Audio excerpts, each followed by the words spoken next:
কিন্তু অনুপ, জানা গেল কিছুক্ষণ আগে তোমাকে বলেছিলাম যে শম্ভু বেহেরা যিনি লিজ নিয়েছিলেন এই জমি নাকি এই বন্দরের জমি, এবং এই শম্ভু বেহেরা কোথায়, তিনি কে? দেখো, এই শম্ভু বেহেরা তিনি কিন্তু এখনো পর্যন্ত বেপাত্তা। তিনি একজন এলাকার কাউন্সিলর, তারই ঘনিষ্ঠ এমনটাই জানতে পারা যাচ্ছে। এবং ইতিমধ্যেই শম্ভু বেহেরা তার কিন্তু খোঁজ চালানো হচ্ছে। ঘটনা ঘটার পরবর্তী ক্ষেত্র থেকেই কিন্তু তার মোবাইল ফোন পুলিশের পক্ষ থেকে বলা হচ্ছে বন্ধ রয়েছে, এবং ইতিমধ্যেই তার খোঁজ এই মুহূর্তে চালানো হচ্ছে। যে পরিস্থিতি যখন হয়েছিল তার পরবর্তী ক্ষেত্রে যে কাউন্সিলরের ঘনিষ্ঠ যে কাউন্সিলর যখন ঘটনাস্থলের কাছে আসে, তাকে এলাকার মানুষজন ক্ষোভ প্রকাশ করে তাড়িয়ে দেয়, এবং তিনি এই কাউন্সিলরের অত্যন্ত ঘনিষ্ঠ এমনটাই বলা হচ্ছে। ইতিমধ্যেই তার খোঁজ করা হচ্ছে পুলিশের পক্ষ থেকে। কিন্তু যেভাবে নিয়ম মেনে যে কারখানা করা হয়ে থাকে, সেট তৈরি করা থেকে কোনোভাবে সেট তৈরি করা ছিল না। এই শম্ভু বেহেরা তো অনুপ নিউ আলিপুরের একজন নামকরা ব্যবসায়ী, তুমি বললে কাউন্সিলর ঘনিষ্ঠ, তাহলে তার নিশ্চয়ই একটা প্রভাব এলাকায় ছিল, ব্যবসায়ী হিসেবেও প্রভাবশালী তিনি ছিলেন। তাহলে সেই প্রভাবের জন্যই কি এত বেনিয়ম করা হয়েছে? বেনিয়ম যদি হয়েই থাকে, এই গোডাউন কিসের, কিভাবে বেনিয়ম হয়েছে কিছু জানা যাচ্ছে? শম্ভু বেহেরা তিনি কিন্তু অত্যন্ত প্রভাবশালী ছিলেন এখানে। এই প্রভাব সেই কারণেই খাটাতেন, এবং এখানে যে সমস্ত গাড়ি যখন এই কারখানার মধ্যে ঢুকতো সেই সময় কিন্তু বিভিন্ন ভাবে এলাকার মানুষদেরকেও ভয় দেখানো হয়েছিল। একাধিকবার গন্ডগোলের খবর হচ্ছে বলে এমনটা এলাকার মানুষ জানাচ্ছে, এবং তার ভয়ে কিন্তু কেউ কোনোভাবে মুখ খুলতে পারতো না। এই শম্ভু বেহেরার সঙ্গে কিন্তু এলাকার মানুষদের বিবাদ আগেও হয়েছিল। ওকে, এই পার্টে তোমার কাছে আসবো অনুপ। ইরনের সঙ্গে কথা বলবো, আরেক প্রতিনিধি। ইরন, জানা যাচ্ছে যে শম্ভু বেহেরা তিনি লিজ নিয়েছিলেন, আসগার বলে কেউ একজন, তিনি আরো এই মুহূর্তে কি আরো একজনের, এটা পুরনো ছবি, যাই হোক, নিউজ 18 বাংলার দর্শকদেরকে জানায় ইরন, আসগার বলে একজন, তিনি নাকি কন্ট্রাক্টর, তিনি নির্মাণ করছিলেন। কি জানা যাচ্ছে? অয়ন, দেখো, এই মুহূর্তে যেটা সবচেয়ে বড় আপডেট, পোর্টের তরফ থেকে যে খবর সামনে আসছে, এই জমিটি পোর্টের জমি। পোর্টের কাছ থেকে 30 বছরের লিজে শম্ভু বেহেরা, যার বাড়ি নিউ আলিপুর চত্বর অঞ্চলে, সেই অঞ্চলের বাসিন্দা শম্ভু বেহেরা, তিনি লিজ নেন এবং লিজ দিয়ে তিনি কারখানা নির্মাণ করেন। এবং যেটা ঘটে, তিনি এইটা লিজ নেওয়ার পর কারখানা করার জন্য যাকে দায়িত্ব দেন তার নাম আসগার। তিনি স্থানীয়ভাবে প্রভাবশালী তৃণমূল নেতা হিসেবে পরিচিত ছিলেন।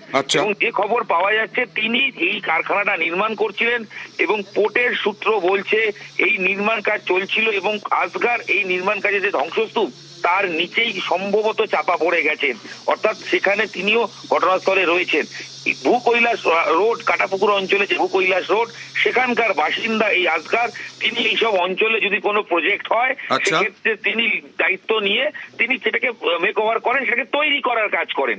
তো সেক্ষেত্রে অয়ন, বিষয়টা হচ্ছে পোর্টের তরফ থেকে যেটা জানা যাচ্ছে, পোর্টের সূত্র মারফত আমরা যে খবরটা পেলাম, সেটা পোর্টের থেকে 30 বছরের লিজ দিয়েছেন।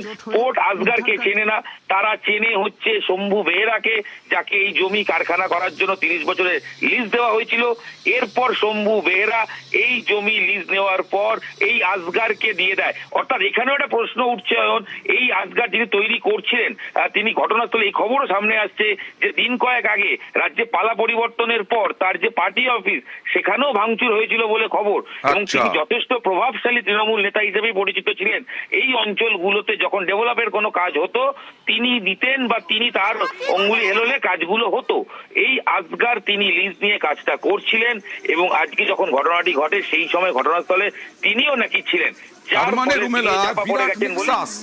শম্ভু বেহেরা, কাউন্সিলর আনোয়ার, আসগার, মানে এরাই সবটা কাজকর্ম করত এই সমস্ত জায়গায়। এই নিয়ে আমরা কথা বলেছিলাম স্ট্রাকচারাল ইঞ্জিনিয়ার পার্থপ্রতিম বিশ্বাসের সঙ্গে, যে নিম্নমানের সামগ্রী এবং তার সঙ্গে নকশা ঠিকঠাক ছিল না। আমরা সেটা আসবো, তবে এই মুহূর্তে এক্সক্লুসিভ প্রত্যক্ষদর্শীর বক্তব্য। অন্যতম প্রত্যক্ষদর্শী উজ্জ্বল কুমার, কারণ এই গোটা এলাকাটাই হচ্ছে চায়ের গোডাউন ছিল এক সময়। এখন সেখানে বিভিন্ন অন্যান্য কোম্পানির গোডাউন হয়েছে। ঠিক কটার সময় কি ঘটনা ঘটে? আপনার 12টা 7 প্রচন্ড রকম ভূমিকম্পের মতো হয়েছে। আমরা বসে আছি না, মানে আমরা ভয় পেয়েছি ভূমিকম্প বোধ। আমরা বেরিয়ে পড়েছি, কি হয়েছে। লেবাররা খাচ্ছিল, টিফিন আওয়ার ছিল, লেবাররা বললো বাবু আপনি 2 নম্বরে চলে যান, মনে হচ্ছে 2 নম্বর ভেঙে পড়েছে, আপনি যান ওখানে। আমরা সবাই দৌড়ে চলে আসি, সবাই লেবাররা ওই খাওয়া ফেলে সবাই, আমি যে তাড়াতাড়ি আগে ওখানে রেস্কিউ করতে হবে।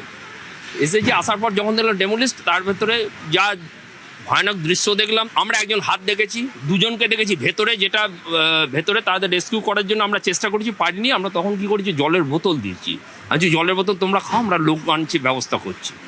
তারপরে আধ ঘন্টা 45 মিনিট পর গিয়ে তারপর আস্তে আস্তে সব লোকজন আসা শুরু হয়েছে, নাহলে তখন কেউ ছিল না। কতজন কাজ করছিল? ঘুরে ফিরে যেটা দেখি তা 50 জন তো অ্যাবাভ 55। কতদিন ধরে এই কাজটা হচ্ছিল?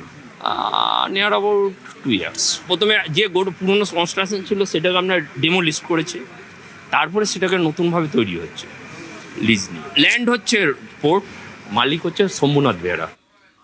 আচ্ছা, একেবারে এর থেকেই জানা গেল 12টার সাথে রুমেলা ঠিক 12টার সাথে ভূমিকম্পের মতো অবস্থা হয়েছিল এই এলাকায়। কারণ 2 বছর ধরে চলা এই নির্মীয়মান গোডাউন, এত বড় একটা স্ট্রাকচার ভেঙে পড়েছে, ওই এলাকার মাটি কেঁপে উঠেছিল।